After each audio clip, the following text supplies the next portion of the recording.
नमस्ते friends. नवरात्रीच्या तिसऱ्या दिवशी तुमच्या सर्वांचे माझ्या यूट्यूब चॅनलमध्ये स्वागत आहे. आज मी बनवणार आहे वरईचा उपमा. खूप छान पद्धतीने व सोपा असा वरईचा उपमा. त्यासाठी वरई घेतली, शेंगदाणे, हिरवी मिरची घेतली. शेंगदाणे व हिरवी मिरची मिक्सरला थोडीशी क्रश करून घ्यायची व वरई 5 मिनिट पाण्यामध्ये धुवून ठेवायची. ह्याच्यामुळे भात असा खिचडी टाईप होतो, त्याच्यामुळे चांगला लागतो. नंतर मी शेंगदाणे व हिरवी मिरची वाटलेली चांगली तेलामध्ये, हे शेंगदाणा तेल आहे. उपवासासाठी तुम्ही तूपही वापरू शकता, नाही तर शेंगदाणे तेलही. मी शेंगदाणा तेलाचा वापर केला. खूप चविष्ट अशी वरईचा भात आपला तयार होतो.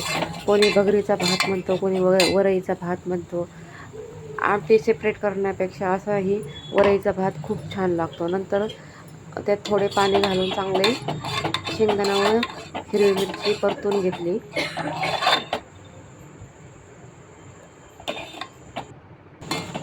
चांगले परतल्यानंतर त्याच्यामध्ये धुतलेली वरई घालून घ्यायची.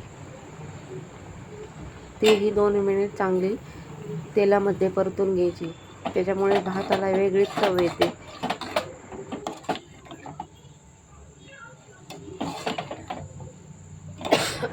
शेंगदाण्यामध्ये वरई चांगली परतून घ्यायची.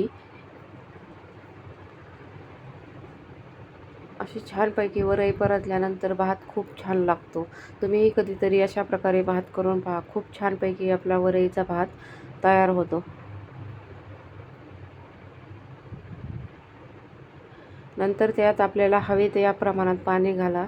कारण की तुम्हाला थोडासा पातळ पाहिजे असले चमच्याने खाण्यासारखा, तो असं जास्त थोडं पाणी घालून शिजवून घ्या. कारण की वरईचा भात लगेच शिजतो. व सुट्टा सुट्टा पाहिजे असेल तर मापात पाणी घालून वरई शिजवून घ्या. पण आम्हाला थोडा पातळ वरईचा भात पाहिजे होता, म्हणून मी थोडं जास्त पाणी घातले व चवीपुरते मीठ घालून त्याला उकळी येऊन दिली.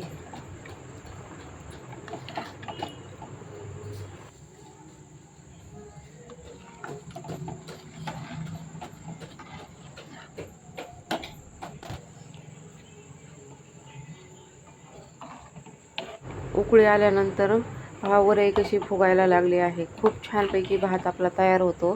तुम्ही नक्कीच करून पहा. अगदी सोप्या पद्धतीने बनवलेला हा वरईचा भात अगदी झटपट 10 मिनिटात हा शिजून तयार होतो.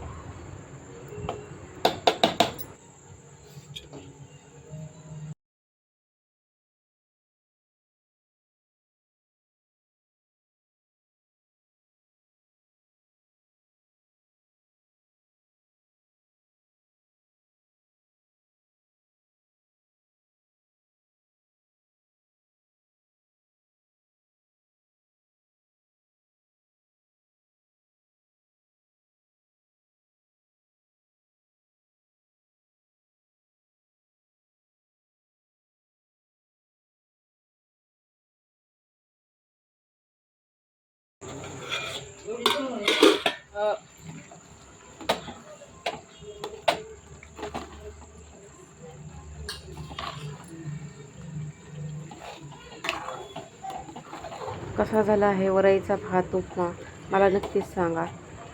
5 मिनिट झाकण ठेवून शिजवल्यानंतर खूप छानपैकी असा आपला भात तयार झाला आहे. काही काहींना सुट्टा भात असा कशात अडकतो, म्हणून ह्या पद्धतीने तुम्ही वरई करून पहा. खूप छान लागते. अगोदर देवीला नैवेद्य दाखवला व नंतर सासूबाईंनी व बाकीच्यांनी खाल्ला. अशा प्रकारे आपला वरईचा भात तयार झाला.